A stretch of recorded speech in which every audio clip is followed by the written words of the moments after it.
Mais il pas bimisi monnaie Ebima kala. Ça bien. Ah, voilà motoyambo mutayembi ete mutayembi motoyambo yemo bumze mona beti ta guitare na wote motoyambo mutayemba ki. Beta na onze motoyambo. Nera les quatre ans zo ba beti guitare na wote. Yo on peut ba ramener zo bima. Papa moi j'étais là. Début na fin en studio on a assisté à la séance. Donc yo zo confirmer que Marc House na studio ba beti la raé. Na pe ko na temps ko beta masolo na pour faire les promotions. Ngala ko lobare lo ko. On va changer maloba. Au moins ko azolo ba na TV tant azo courage ya lobana. C'est choquant. Il a plus ou moins 49, je crois. 49, il a 50 ans d'âge. Il y a ma casse, il y a un tonton. Mais c'est vraiment regrettable que tu as pour faire la télé ou tenir des propos bêtes. Et il y a des choses pour la vendre dans il y a des choses. Bref, papa n'a pas le non. Non, c'est bien, on est pas par respect, on a bien indiqué. Si on a un l'impérateur.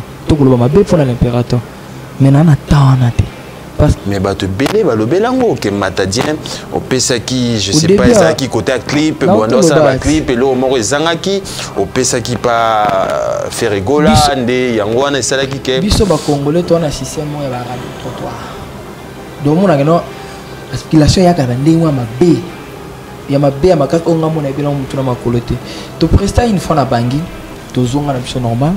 Et après, dans le bureau par rapport à un concert à Bangui. Pour y avoir des baloba, rappelez nous que tu as un concert à Bangui, soit disant à PC, on continue il a un expert trop nangai. Ceux qui te bêtent à Bangui, banda tu bêtes à Bangui, sont là quelques dates avant la longue. Nandé ma solonné ou binézel, ou une année 3 mois passés. Je ne sais pas si vous comprenez. Donc avant la longue orchestre, tu bêtes à Bangui, il y a déjà une année 3 mois. Ce qui est ça que non, n'a pas ça que bilama na bangi que n'a pas le solon. Fallait betama avant une année 3 mois na écoute. N'a na vandi à chaque fois on dans cette émission, il y a un slogan à mon abag non, ba ko. Je disais parce que je savais déjà que non, il y avait des problèmes entre nous, des guerres froides. Ou même souvent les côté, c'était par rapport à la jalousie. Et si vous vous renseignez bien au tel na ba télé, hein, ce n'est pas confrère non. Bah parce que non. Soldat makasa zalai karamatadi par rapport à retombo na rozon c'est là il a préféré qu'avant il s'habille sur réunion là il na ba danseuse ba mission orchestre moment na ba bureau il comprend dans ma fan on était au nombre plus ou moins de 65 personnes 80 aux autres ni ba proposer moi yo o panzanga sango que non pe sanga bilamba boye papa en a torté na mi sona na ngala loba na vanda kimena zo ka na yoke peut-être il y a qui gravité là quoi on a été tant que mon compte papa 3 il y a gravité dans monter ngana il y a qui j'étais pile version à niveau mon cousin taille d'été na van natal na là même ceux qui étaient là mais matadien voilà réunion ici oui salamaki na zone les là des mecs qui ça c'est que matadien là ça va faire matadien ça l'arabe dis-moi oui bi moteur on fonctionnera oui orchestre national dans la 12 code na 12 ya pourquoi na sous na valeur on a dans la orchestre voici pour dire vrai je vivais avec une personne on était bien moment au Kanabagi plus jamais je vais plus te voir dans ma vie sois loin de moi mon orchestre qui va ça tant que vous allez bien habiter les sols à créer le quoi batala kindi loko ni bako beta te o baluka abengo argument mo solide bako niate pas mo konji pas o raté ko ba yidi bien sunga vous n'aidez pas on yidi ko le kanga. N'hésitez pas non plus à liker la vidéo et d'activer la cloche de notification. Voilà, comme ça, c'est parti.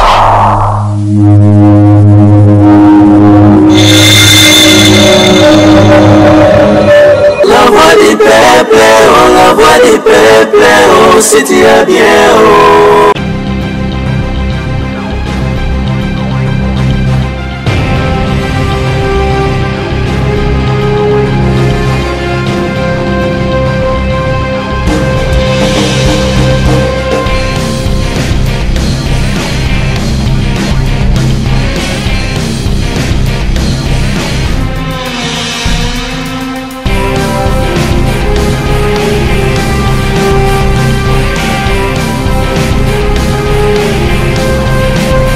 Bonjour Kinshasa, bonjour Brazzaville, bonjour monde entier, chers amis téléspectateurs, bienvenue dans votre émission préférée Agenda Cultura de ce dimanche 9 juin 2019, votre rendez-vous dominical avec l'actualité culturelle. Mesdames et messieurs, très heureux de vous savoir nombreux devant vos postes téléviseurs en train de suivre Agenda Cultura sur Sambé, Digi, la télé haut de gamme. Nous espérons passer de très bons moments ensemble avec vous dans le cadre de cette émission. Chers amis téléspectateurs, aujourd'hui nous avons le réel plaisir de vous annoncer Agenda Cultura recevra pour votre plaisir l'artiste musicien Rhys Matadien, un ancien du groupe Jet Set de Ferregola Jésus des Nuances qui évolue actuellement en carrière solo, qui nous revient du Kenya où il a enregistré Mes larmes, une très belle chanson chantée en featuring avec l'artiste musicien, le général Defao. Donc, si vous voulez en savoir plus sur Rhys Matadien, restez branchés dans Agenda Cultura. Et également, nous allons aussi recevoir les musiciens de F Victime, de Fally Ipupa. On va revenir à l'actualité pour parler de l'artiste musicien JB Mpiana qui a fêté le 2 juin dernier son 52e anniversaire de naissance à l'espace Chetemba où plusieurs artistes congolais étaient venus célébrer cette journée avec JB Mpiana entre autres, l'artiste musicien Héritier Watanabe, Babindombe, Ibraton Mpiana et bien d'autres artistes. Miguel Mbilia, les images.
Voilà, excellent retour sur ces plateaux pour parler de l'artiste musicien LBG Lebogar Cappuccino qui est de retour à Kinshasa depuis le jeudi dernier. Il vient de lancer un nouveau clip Berceau qui fera un long fait parmi les opus actuellement sur le marché du disque, sur toutes les plateformes de téléchargement. Et l'artiste invite tous les mélomanes de la bonne musique congolaise le samedi 15 juin 2019 au village Chetemba à partir de 22h pour un concert inédit. On va aussi parler de l'artiste musicien Fabregas, le maestro Le Métinois, qui sera en showcase ce samedi 15 juin en Finlande et il annonce la sortie de son album Cible mise en jour pour les 2 juillet. Et aussi pour ce qui concerne le corps de l'artiste comédien Mundweri, Roger Vika Mundweri. Le programme des obsèques de Mundweri sera fixé le 15 juin prochain. Donc, jusque-là, nous avons eu information Pona Bobimi Yanzoto Ya Mundweri. Nous allons rentrer de l'autre côté de la régie pour prendre Mes larmes, signé Rhys Matadien. Et puis nous allons revenir pour recevoir l'artiste sur ces plateaux. 143 Code de Yamboka Yaouli Moucheni. Mesdames et messieurs, je reçois pour vous l'artiste musicien Rhys Matadien, à qui je dis bonjour et bon dimanche. Bonjour à Kina et bonjour à tous les peuples congolais. C'est vraiment un plaisir. Matadien, pour la première fois dans l'agenda culturel, on trouve à Kainereni. Super, super. Donc, on a manqué parce que la fois passée, nous allons attendre, non, dépendant quoi. Et ils allaient sourire à un moment. Mais le mouvement n'a vraiment l'air. Donc, je sens comme je suis à Nairobi, moi, ici, quand on est tous à la plateau, je ne sais pas. Au Lubara, Malembe, ouais. Est-ce que Nanda Kubayo, Kalo, photo, Baolo, Malembe, trop. Voyage, caca, fatigue. Ouais, je peux dire oui, parce que notre travail chez Van, la promotion, déplacement et tout, mais ça va. Mes larmes, Nzembo Kitoko Boyembi, na général de Fao. De Fao, mon général que j'ai salé. Nanya comme Nzembo, vraiment, bateau belé, s'attendait qu'il te Rhys Matadien, Koyembi, sa général boy. Et Nzembo, la bande de travail, ça fait 5 ans, 3 mois. Donc, Nzembo, quand les Nzembo, on a un mouvement, ceux qui n'ont pas une chance. Il y a des chansons au goût qui peut soutenir. Maintenant, on a proposé général. Et on a proposé qu'on a Nairobi, il était très content. Il a dit choix péné. Alors pourquoi Mes larmes? C'est comme si Rhys Matadien, tant que ça, moi, m'a mis sur moi. Non, rien à voir. Il a juste un monde, tu contexte, moi, si je suis là. Aller là, par rapport au comportement, parce que j'étais bien au début, qui tout le monde a changé comportement. Parce que tu peux par rapport à Nina, je l'ai dit, depuis que je suis allé tout ça là, mais je suis foyer, puis couple, donc et là, moi, je suis déclaré pour l'Imonaï. Moi, je suis déclaré pour l'Imonaï. Mais pourquoi seulement le choix de chanter avec le général de Fao aussi longtemps, Jeanne Leroy, basé Belé, puis avion au Kenya. Pour du vrai, na yoka musique, na yoka peu moins trop. Ils ont un orchestre qui Shock Star à l'époque. Nazay maman la munki, nazay maman. Elangeti kaka pour la peine no kaka. Maloba pas ma chérie au collé cassé mon pépé. Donc baza ko patanga na livre ça na baza na ba maman baza ba amoko na habité na tangiro ba baza ça la mambo. Aujourd'hui on voit papa na biso paix à son âme. Papa na biso des baba et na papa biso Carlito dans la photo là ça et une général de force que papa des baba na monnaie personne Olivier Carlito n'a pas chance au monnaie parce que tout dans la facilité au monde na ba tout le bazala c'était le général des forces mais Jeanne belé Matadien yo déjà tant des choses aux avions aux tika mboko pesa mboka mukangolo baté natiki Jeanne natiki Jeanne belé le rôle en appel bazo ça a succès. C'est encore le commencement. On est dans un début, on a vu qu'avec un bon moment, toyemba na una sala album té. On est dans un single car parce que tout le monde tout s'imposer. Donc c'est un peu ça. On a s'imposer mais tant au PC général titre wana est-ce que Mes larmes est-ce que Bongisaki vous travaillez na ba parolier to yomokam to komakiango parolier c'est il faut na qui est Nairobi. J'étais avec le général des forces et mon ingénieur Mahoma Waka Tchétchoum. Tout vendre qui n'y a pas de Nairobi.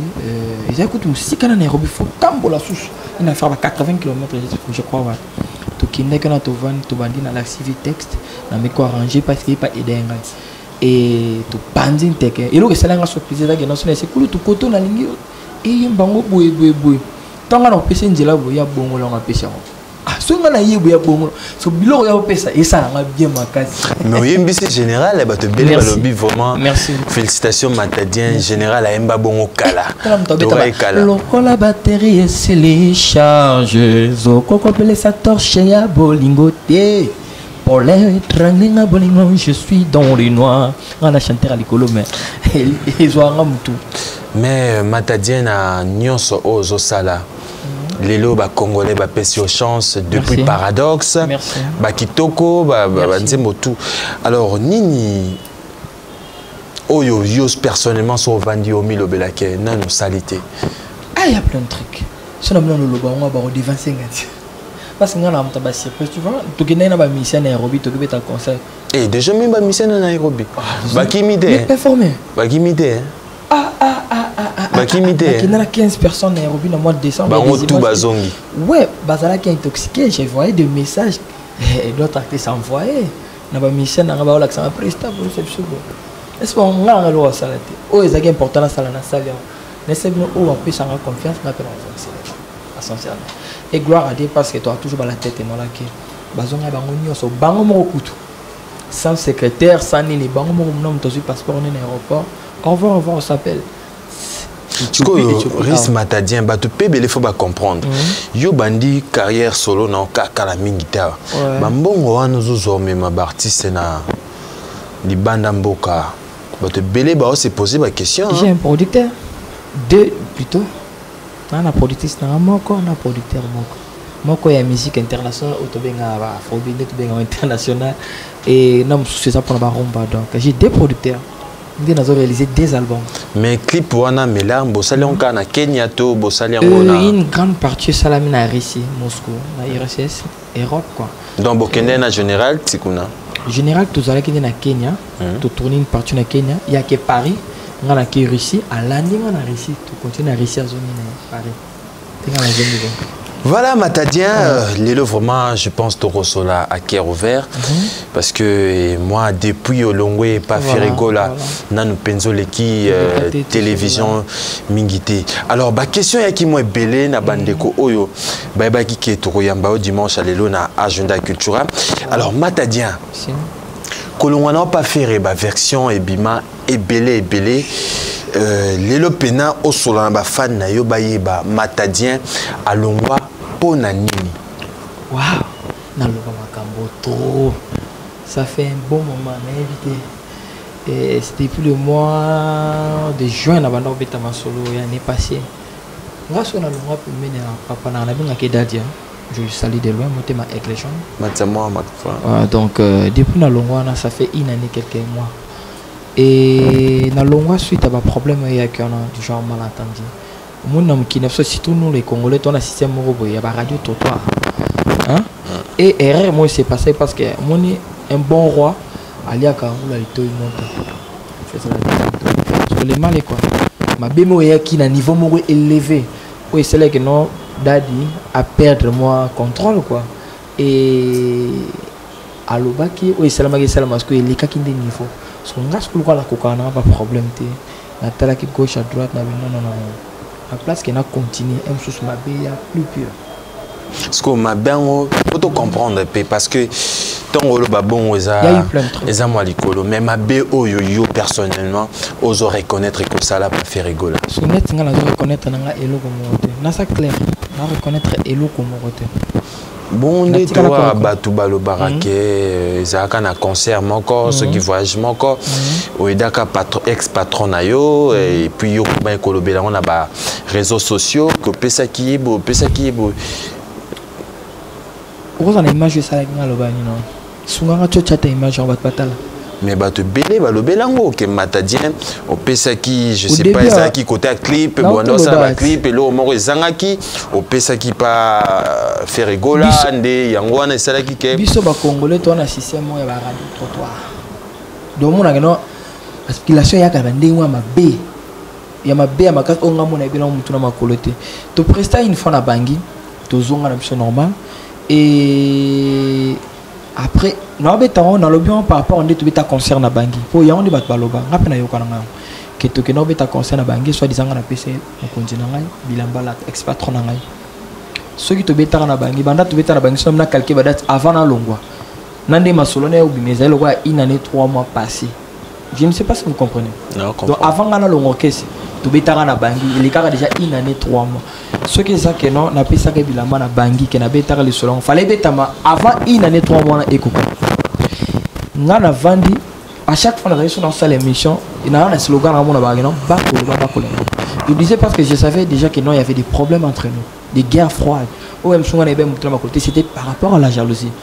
Et si vous vous renseignez bien au tel na télé hein ce n'est pas comprendre bah parce que non soldat ma casse par rapport à retomber on a raison c'est là retomber par rapport à limba balobi par rapport à swag mais côté musique t'es non je ne parle pas de ça mon swag est dans l'accessoire et oh ils attendent dans soldat cela veut dire qu'on défend de non non c'est le gars balobi la rayo ah merci donc oui bien on peut quand même là je ne sais pas ce soit donc je disais et Nazar pour défendre nos critères aspect swag ça contribue aussi dans la musique vous voyez que dans le temps on a bimé dans quelle place moi ah voilà moi on a l'impérateur ça fait du bien et problème est là gagner na temps bango bazai em sous moi bango fanda na yolo to capella to victoire ba sala ba délire na bango ngam sous na bango même sous inter moi j'ai des gombe vous comprenez différence on em sous na ba bien matériel nzamba pambolanga ba bo sana te que non nzambe avant mettre la circonstance ayebi moment ni na éleveur ba via le roi vendre la télé lo ko pesa ngai a pesi nga makamo papa lo pa pesi be sako yana kana ka twa mouvement parce que ba koka kinde ko maîtriser maramuna tene za okide fona bango ba zo bien en vitesse oh pour na ngai na elorote bien matériel c'est rien et comme quoi donc nous avons vivre comment quoi laisser bateau il y a yeka ka lobby ba mona beska ba utarate ba mona ba étape ba passion na mona ba bien on ba mona ngeno ayeka ka lobby nini pour nini au pays bakar problème au la tekito problème au sala problème mais raison valable oh il y a que la raison valable c'est que non tant ba sali clic on a ba monter quoi ba que nous ça me compte que non ngala so salir combo na ailleurs les padres nous avons pas sauté la main tout ça rabato je ne crois pas que les solons et betama ayo quand on a balabala tout ayo quand on a batourné à orchestre batu ba poche na je ne sais pas si vous comprenez ba poche ne ba le belé ba makambona les mal quoi on a petit tout ça là fala benanga avant ça ngata police que non petit ngata na yoki bebe na parce que non te père ça boité ba créer ngo pona boyer asala ngote il a préféré qu'avant ça biso réunion nga ina ba danseuse ba mission orchestre moment na ba bureau y comprenant dans ma fan on était au nombre plus ou moins de 65 personnes 80 ouais aux autres ni ba proposer ngana yo opanzanga sango que non opesanga bilamba boye papa en a torté na mi sono na ngala loba na vanda kimena zo ka na yoke peut-être ayeba ki gravité elo kwa ko misala mo ko na été tant que mo konti to papa roi ayeba gravité na honte ngana ayeba ki na fan j'étais pulvérisé na niveau moko za taille d'été na van natal na lela même ce qui était là qui na lela mais Matadien voilà réunion ici oui salamaki na zone l'élan des mecs qui ça c'est que Matadien la tsaka ferré Matadien ça la rabu dis-moi au yebi motem nga fonctionnera au yebi orchestre na sonné dans la 12 code na bango ya 12 ya pourquoi na sous na valeur on nga na ka orchestre voici tout le vérité te expliquer bateau mais Matadien non ma question c'est une réponse à yo mais il y a belo parce que c'est la biso discours à malam tout ça comprendre et pas souci na yo mais Matadien expliquer biso bien to y comprendre tant ma yeninga na pamba te tant ba le baké au latisaka au salarabon donc yo na conscience nos omi le balaké au pesara un jour ex-patron non quelque chose pour dire vrai. Je vivais avec une personne, on était bien. Moment au Kanabagi, plus jamais je ne vais plus te voir dans ma vie. Sois loin de moi. Moutongo puis mon orchestre. Tant que vous allez bien, habiter les solanate, à créer le coin.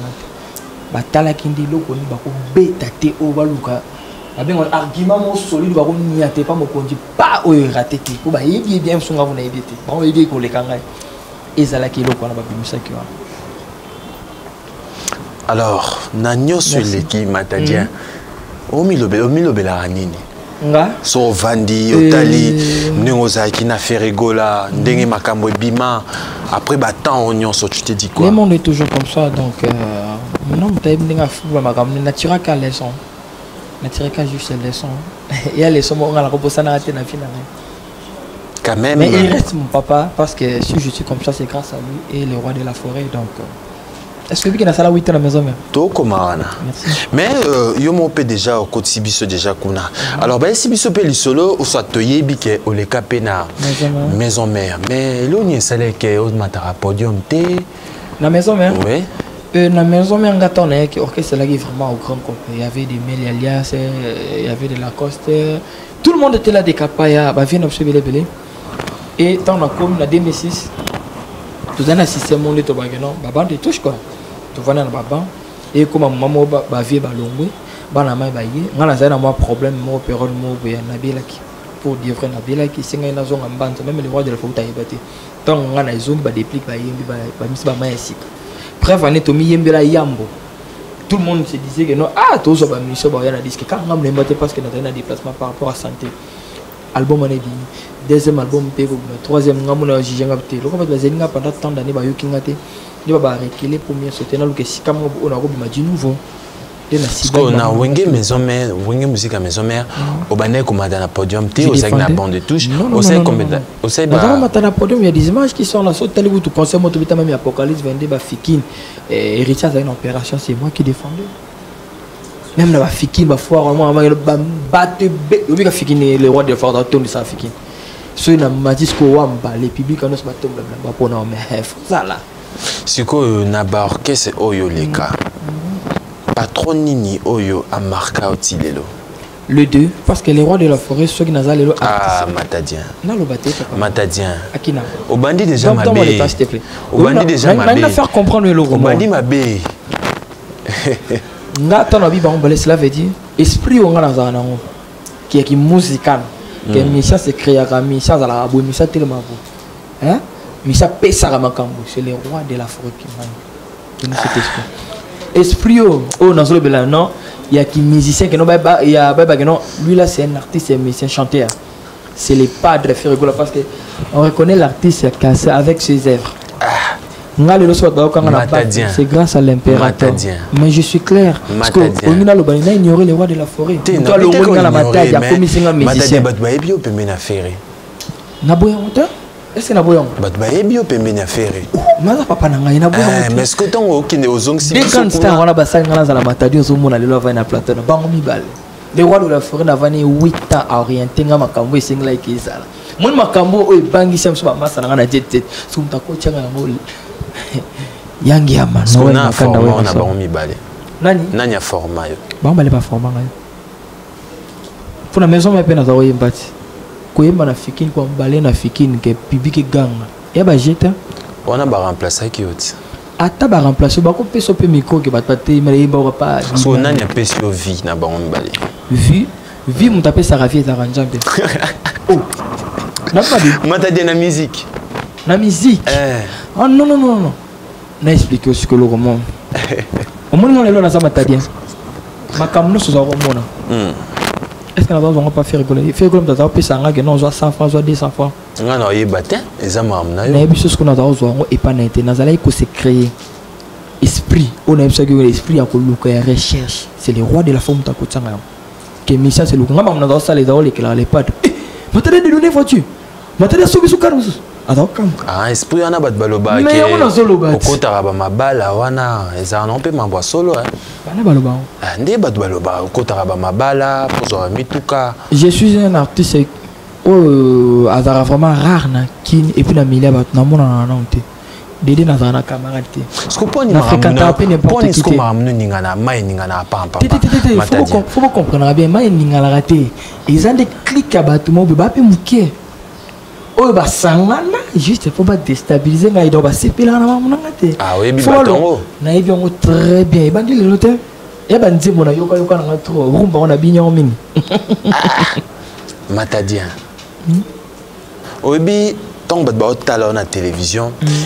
Mam sozolo baba on dit maté que yum to lo bango. Ba on dit matin parce que na lo ba vérité. Kongola linga vérité te Kongola mo sona yi ana ko mo finga wana kuna tala kuta chaka souvet mana mtubu ndebo betenga maboko. C'est ça le comportement ba congolais. Vérité bolinga ngote. Je préfère Batbasala qui mango pour le plateau. Obi Blaise Saya, Hollanda aussi, on dit maté que Tolo Baboy. Surtout ma solo Toyoka P, sous-vêtements, Baboakelo Libanda, Nakasavubu. Et ça peut être solo, hein? Nana Vanda na Lokolama. Numéro 4, hein? Lokolama 4, ils ont 39, hein? 39, ils ont Shaba, India, Gambela, Shaba, Gambela, Éthiopie. Navanda wana. Tanyos na sala na jet set. Nepte, Navanda. Tu peux aller te renseigner. Radio Trottoir Réserve, moi aussi, moi non. Moko, matadien, n'enga vanda, c'est pas qu'il est bureau libanda. Ouais, bisa. Tant na longue jet set, na moins que na longue jet set, ils ont permis na siège pour na laisser bangote. Na ba yele na ngai. Na bing ba comme ça, vous ganda pour ma campagne. Dès na ma campagne. So on va voir que les bureaux qu'on a, on a bima coup, on doit garantir là après. Il y a complexe. Mesdames et messieurs, on rentre du côté de la régie pour prendre Kitoko Beautiful de l'artiste musicien Matadien et puis nous allons revenir pour continuer avec Matadien pour votre plaisir. Excellent retour sur ces plateaux. La chanson a fait énormément plaisir à Chancelier Mindou et aussi à Christian Bilo, Junior Dao, Oba Rolanda Bisso, Rocken Chris, Patrick Zola, sans oublier Maman Mireille Yala, le PDG Ndosha Yala, Hôtel 4 saisons. Bon dimanche à mon vieux Odulon Mapouya, boutique exemplaire suivant dans la commune de Kassavubu sur l'avenue Opala numéro 24 au Bazota Labisso avec beaucoup d'attention. Jeff Kazadi, Bambo Tenayo, Francine Guanzou et Francis Diakota. Rhys Matadien. Akina. Beautiful. Yes. On a banane. On a Avril. Et c'est là Nairobi et managé par mon manager Louison Jolie. Fourni par Jay Blessing, directeur. Donc, on a pu se remporter ce qu'il émission. Il a voilà, merci beaucoup. Mais Rhys, dimanche, tu connais quoi? Tu as qui confrère na moko, bo yemba naie, bo travailler naie na jet set. Bon, tu auras eu moi ma belé sur yo. Bon, tu vas qui tu reçois lelo photo tout na op. Mais Rhys Matadien, Toyoki Ozaki parmi les artistes et musiciens Oyo na Katia groupe ya Ferregola Oyo banaki ko travailler ça nous allait camingo banoé la bassi na Katia orchestre donc ozana ba mambo belé donc tobaki so to yambio la émission na biso photo tuna parce que le loto sola à cœur ouvert ngai na banaki ko travailler na jet set so tali na tant on a ça na jet set mutati empreinte maka so la ngazate pe natiki charge ou bien un kilo azala été oyebi na jet set na uchana Michel Wangana ba musicien ou va défendre les padres bazate ceux qui a courage mutozo ko kumuto zena tu es même Marc House Katia agenda cultura oh là et c'est un frère à moi et ça la passe parce que na lundi moi trop na mission mikolo bandaka na bimisi des chansons nango n'était ce loko ni koti. Mais il n'y a pas de monnaie. Ebima kala. C'est bien. Ah, wana motoyambo. Motoyambo mutayembi ete mutayembi motoyambo. Yemu bumze mona be chata guitare na wote. Motoyambo mutayemba ki. Beta na onze ba motoyambo. Nera le kata. Yo tozo ba beti guitare na wote. Yo on peut ba ramener zo bima. Papa, moi j'étais là. Début na fait un studio, on a assisté à la séance. Donc ils ont confirmé que Marc House na studio ba bete la raé. Na pe kuna tanko beta masolo na pour faire les promotions. Ngala ko lobare lo ko. On va changer maloba. Au moins o azolo ba na TV tango zo courage ya lobana. C'est choquant. Kota il a plus ou moins 49 je crois, 49 à qu'il a 50 ans d'âge. En connaissant musika, ya makasi na moi mon frère tonton.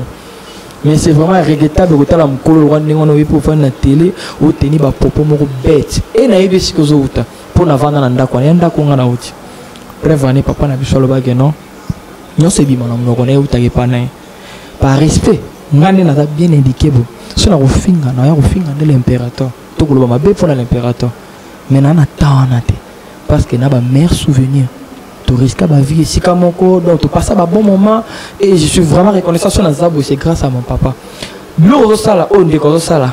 Ils sont vraiment regrettable, mais on a ça dans sa vie. On ne peut pas démoraliser, on ne peut pas déstabiliser l'esprit.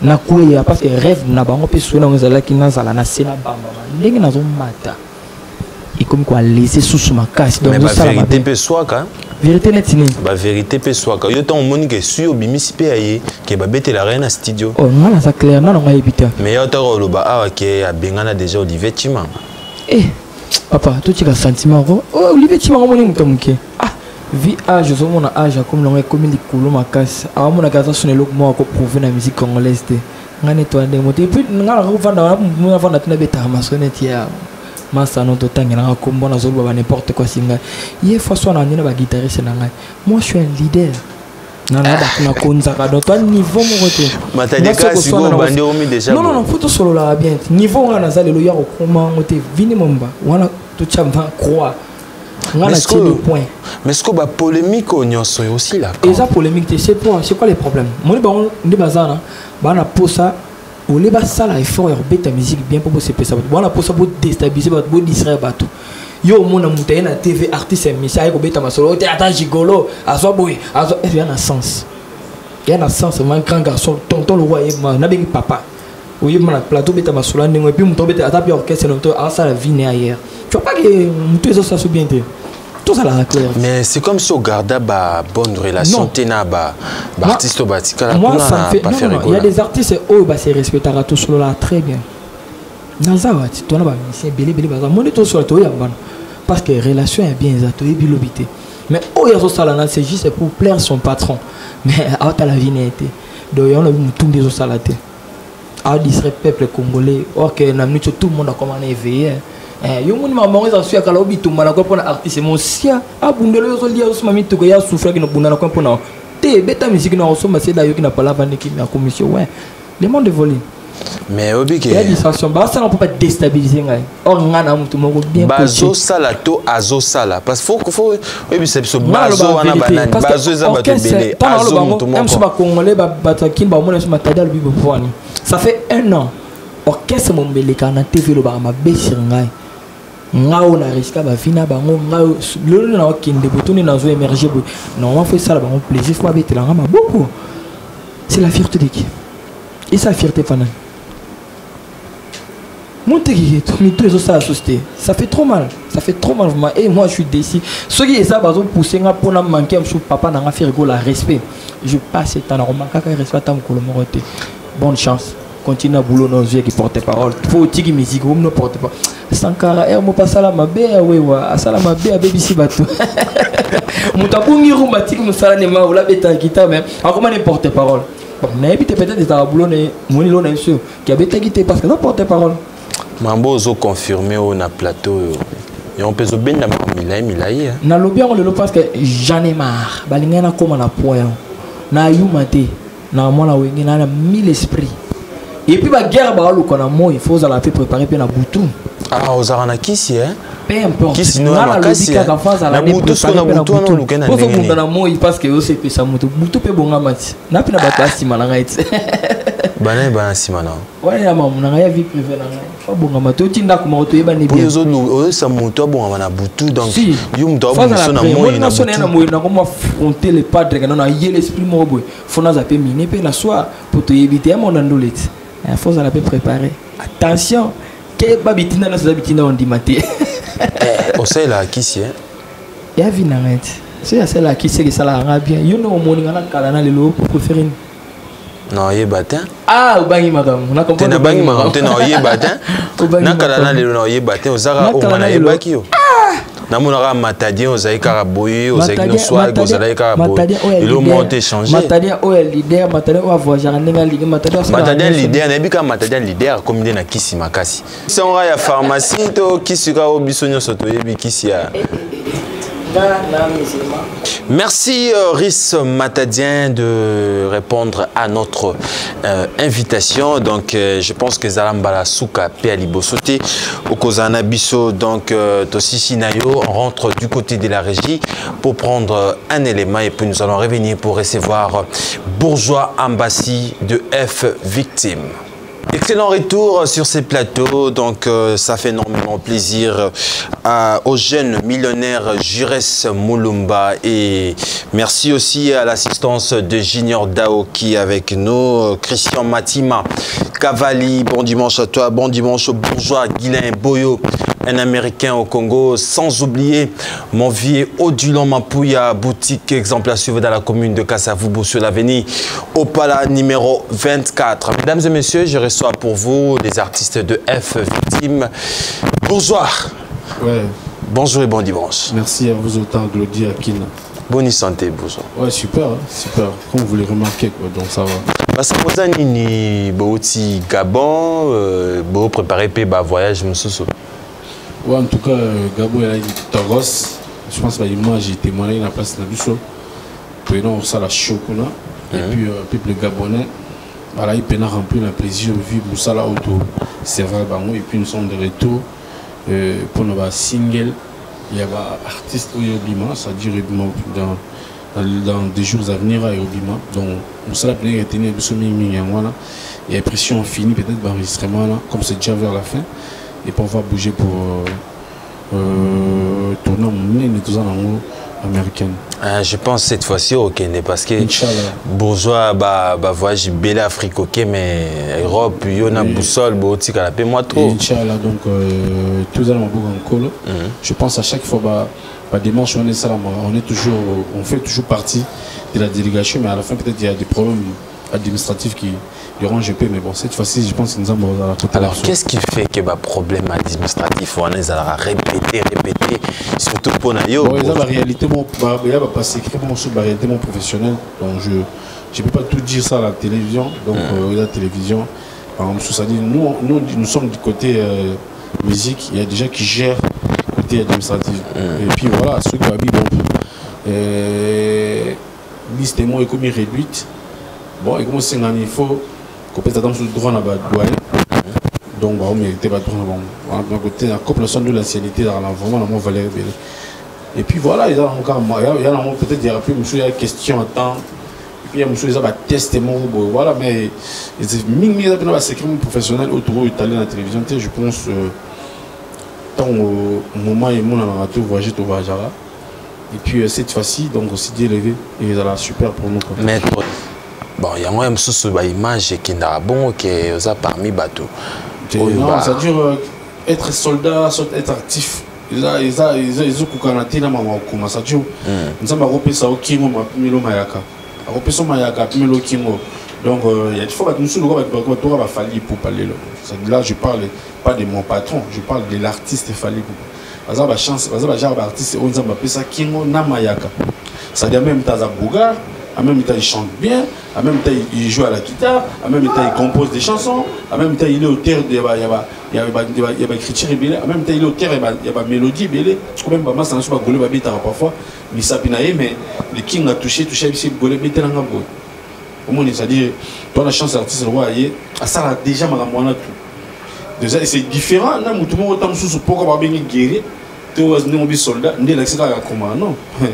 Il a pas compliqué mais si ceux qui voilà et ça rappelle bien dans le rapport quand même et ça existait mais côté ça qui on a de la film aussi là tout ça voilà avant tout aussi ça na bonjour et bonne santé voilà yom to beti daba banzembo nyonso se présenter on s'est présenté pour la bande de voilà Golé solo comme soliste il faut que ça Golé solo les nouveaux testaments de la musique ouais c'est ça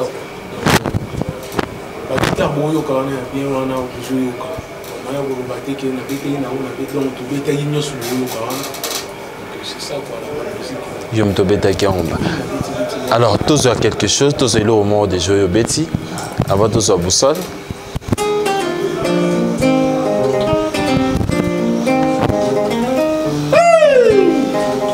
Chérie Nana n'est pas comme les autres. C'est vrai, n'est pas comme les autres. Ses qualités effacent tous mes défauts. Mon cœur est touché, c'est elle qui me faut. Avec elle, je suis prêt à tout partager.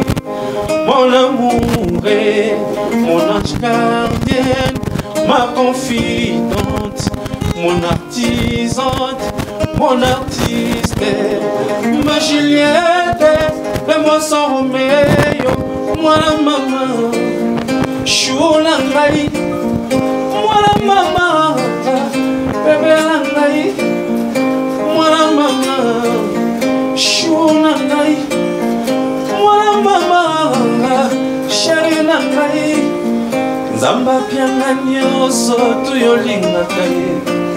Les bons dieux m'a tout donné pour te rendre. Laissez-moi te faire vivre Bilengi.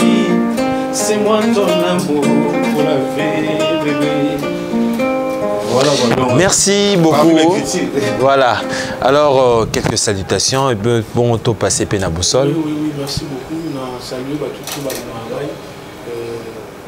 La perle, la poulgue, Emeraude, Douskoucha, Sidar Senghor, Yannick Ngoma, bon séjour. Yannick Ngoma, bon séjour au pays, Yannick Ngoma. Yannick Ngoma. Voilà, Boussole. Bonjour et bon dimanche. Bonjour, bon dimanche, ça va tout bon la naï, Gloria Kim. Ah, Boussole, au style Nino Yo, bon Belogi. Tu vas la naï, tu vas la radio. Ben mon Japon bilambe belé. Dio. Dio. Alengombo dio. Ngalinga skoso na zana yo. Na linga so na zana bwaka na yo. Anifa masoli dio. Gole solo dio. Gono ke na bongo.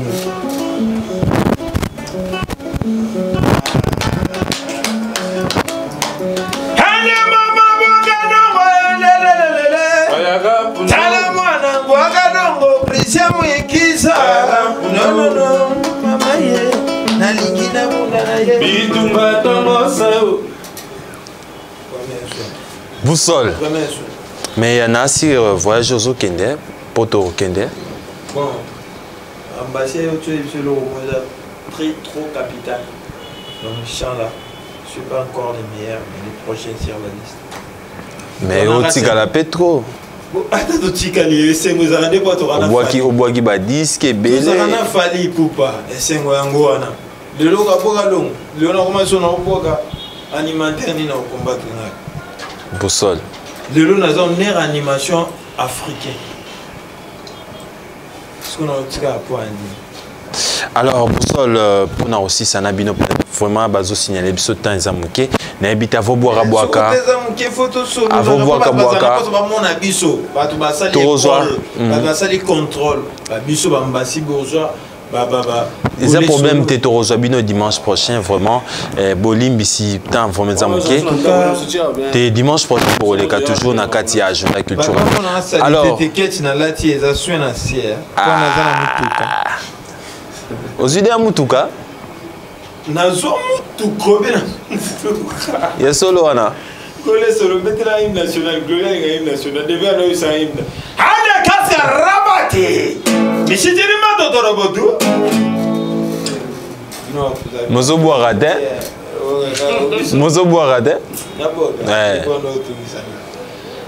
mama fali Onyom talisima yoga biso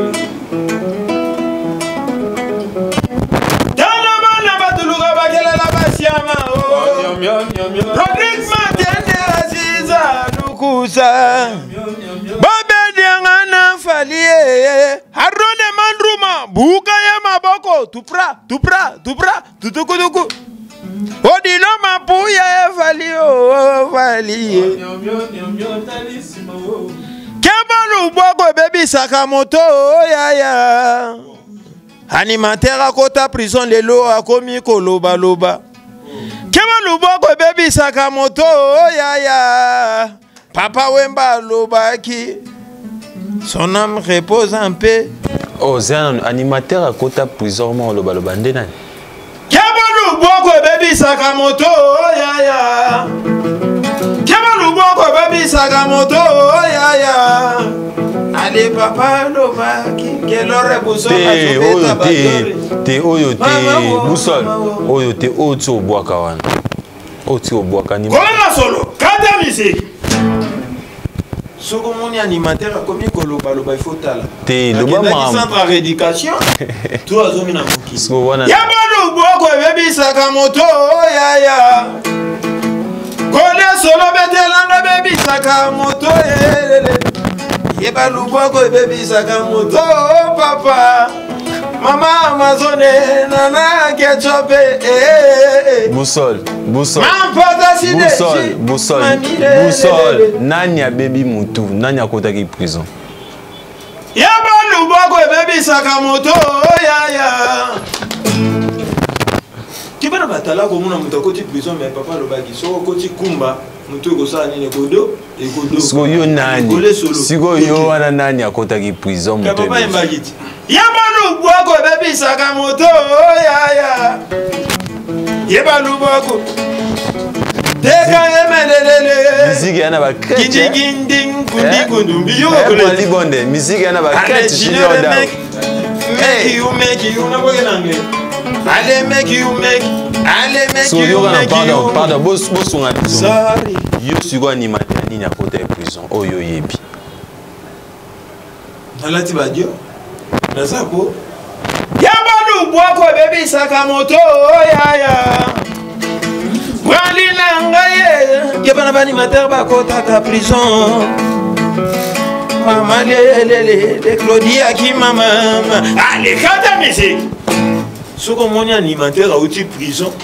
Faut landela yi. Sigo yo pona yo animateur nini akota prison o yo yebi. Mais prison ça le mapona mututu. Kasi ba animateur nini bakota. Tenga na za mo continue ba on a zo pesa ka conseil. Ya bako baby Sakamoto ya. Kobetela ete a expliquer biso mutu ni akota. Mama be mokonza mute mama be. Faut pas dormir comme un souka na yo mais Boussole quand même aux ana ba idole hein bato yo Olanda.